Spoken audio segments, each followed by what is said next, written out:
Okay, the lumber for the shed has been delivered. I'm sure there'll be more to come, but this is enough to get the floor, you know, all the joists, the trusses, the walls up.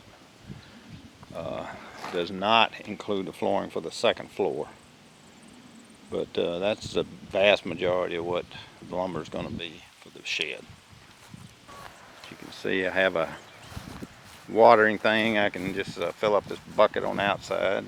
The hens have a couple of boxes in there to lay eggs. They got a electric fence around, so in this waste area, kind of on the property line, they can go in there and scratch, and they do a pretty good job of cleaning up.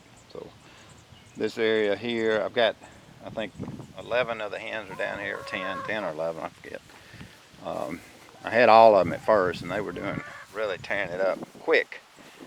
But that little place right there is just a little bit small for 19 hens, and they were getting a little on each other's nerves, pecking at each other and stuff. And so they still hadn't settled down with the new place, but hopefully in the next day or two they'll get back to it. Their egg production has dropped about 20 or 30%. So I'm hoping the next couple of days they'll settle down and start getting back to laying like they should. Apple tree and orchard update. I got a couple of pears, like one on the end down here. Don't know exactly what kind of pear it is. I'm not much of an orchard expert, but I do think this is pears, and it's loaded down. And the duck update. Our little ducks are growing. We have 9 Indian runners, they call them. Sounds like they're all in their little duck coop in here.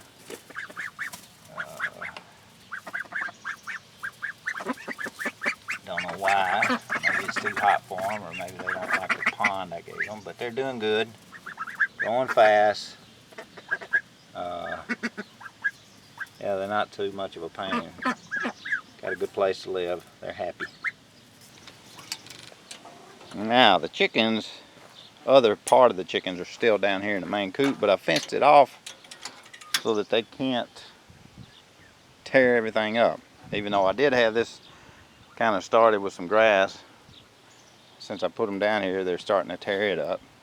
But I put all this extra fencing up because ducks were killing my corn and all that kind of stuff. But it may survive, I don't know. But anyway, I've got buckwheat growing pretty good in here. And I just kind of split up my buckwheat this year. I've got it in different spots. This is grain sorghum here. A lot of weeds in the grain sorghum, but I didn't think it was going to survive after the duck got a hold of it. A little bit of sweet corn survived, but I'm not sure what it's going to do. Sunflowers look good. I have found out that ducks love grass more than they do broadleaves. So hopefully, you know, in a couple of weeks, sunflowers will be big enough that the ducks won't hurt them too much. More buckwheat down here. The rye is heading up. I don't know if I'm going to do anything with it, but I may try to save a few heads just so they can have something to eat. More sunflowers over here.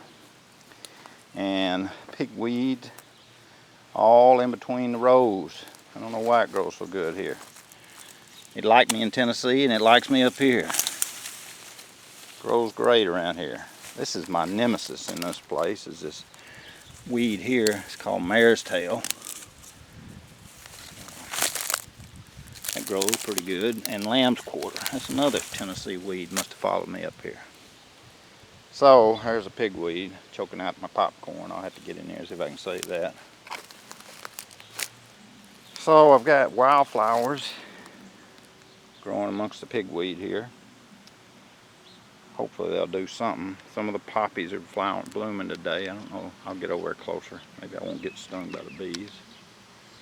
I'll just take a picture with my telephoto lens. There it is. Poppy seeds. This is National Pollinator Week, so a lot of my little flowers that I planted around here are starting to bloom, looking pretty nice. Got a lot of new stuff coming up here. It's hard to tell which one's a weed and which one's a intentionally planted plant sometimes.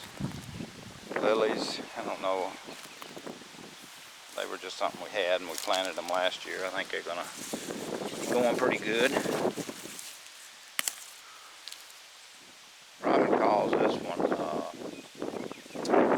what does she call it? False indigo. And then some of the other plants around here is sweet clover that I planted in here. Oh, maybe this is the false indigo. That's the sweet clover. Yeah, this is sweet clover right here. So I wanted to get a lot of that. I planted more this spring.